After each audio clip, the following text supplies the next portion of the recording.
I'm going to read from A Cup of Dust, a novel of the Dust Bowl, my current release from Kregel Publications. I'm reading from Chapter 2. This is just after my protagonist, Pearl, and her friend, Ray, are reading the funny pages, and they leave a sharecropper's cabin that's been abandoned for a long time. Under our feet, the ground rumbled. We looked at each other and smiled. Without thinking twice, we both took off running toward the sound of the train whistle. The tracks weren't far off from the sharecroppers' cabins. We got to them long before the train reached the old, boarded-up depot. I crossed my arms over my chest, waiting. Ray held one hand like a visor, shielding his eyes from the sun glare. "How many cars do you think this one's got?" Ray watched the engine chug toward us. "You think there's any hobos?" Roaring and blowing at my skirt so I had to hold it down, the train rushed by. My hair raised up and waved all around my head, and my heart thudded. Ray and I turned, watching as it went. 1, 2, 3. Ray counted the cars. A handful of men jumped off the last box of cars. They shifted knapsacks on shoulders or pushed hats on top of their heads. Once the train was past, most all of them crossed the tracks and went off to one of the old dried-up fields. One of them didn't follow the rest.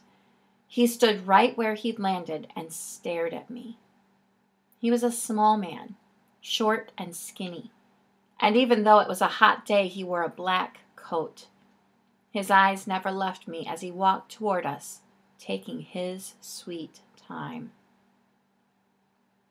I could tell from the smirk on his face that he was the kind of man looking for trouble. It wasn't that he was ugly or mean-looking exactly. The way he stared me down made me all kinds of uncomfortable. That man was up to no good. I was sure Daddy would have thought the same thing. Ray and I stood still like our feet had sunk in the ground, held fast by the dirt. The up-to-no-good-looking hobo stopped in front of us. His smirk curled into a smile that didn't look one bit sincere. Mama would have asked what he was selling. "Pearl?" he asked, peering down at me with his blue eyes. "Pearl Spence, right?" I didn't answer. I doubted I would have found my voice even if I'd tried.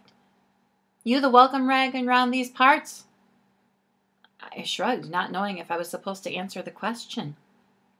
"Well, I guess I'll be seeing you around," he said. He winked at me before turning to walk away, slow and like he owned the place. "Who's that?" Ray asked. "I don't know," I answered, watching the man, afraid to take my eyes off of him. The day was hot enough, but my blood felt icy.